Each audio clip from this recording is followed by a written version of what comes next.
Happy lunchtime po, players. Ayan, remind ko lang po kayo kung kayo ay wala pang taya para sa 2 PM draw ng 3D at 2D.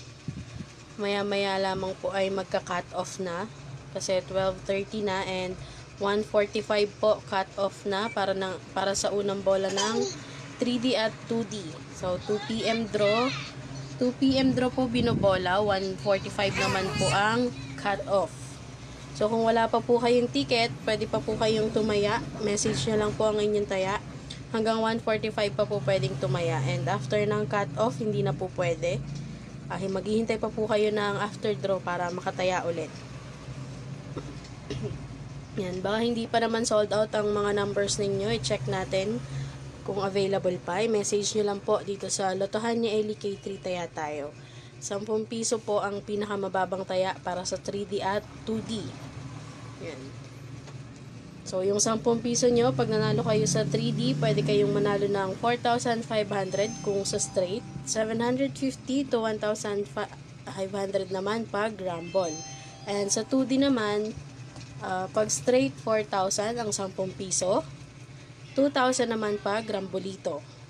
So, depende po sa inyo kung anong gusto ninyong tayaan. Pwedeng straight lang, o pwedeng rumble lang, o pwede ring pareho, straight at rumble. And nga pala, remind ko ulit yung mga tumaya dito sa amin kahapon at kagabi, yung mga online players namin. Na-check nyo na po ba ang inyong mga tickets?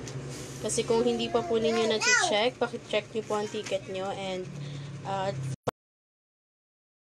claim ninyo ang inyong balik taya. So, pwede nyo po yan ipantaya ulit para mamayang para sa mga bola ngayong araw or ipopondo ninyo o di kaya ay isi-send sa GCash ninyo. Message nyo po kami at sa mga hindi pa din nakataya ng jackpot games, pwede pa po kayong tumaya. Mahaba pa po ang oras.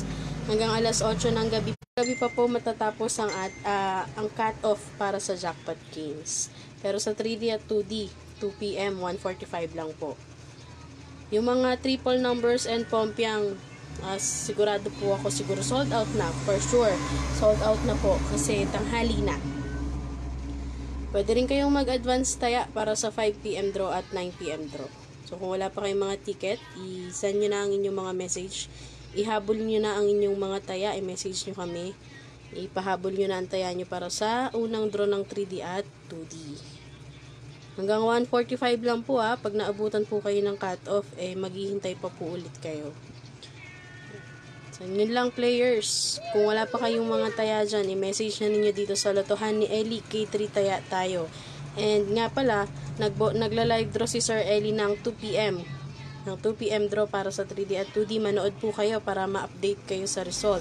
And kung dito man kayo tumaya sa amin at lumabas ang inyong number, i-message nyo lang po kami para ma-send namin sa inyo ang inyong papremyo. Sana ay manalo kayo, tumaya na po kayo para sa 2 PM draw. Good luck po!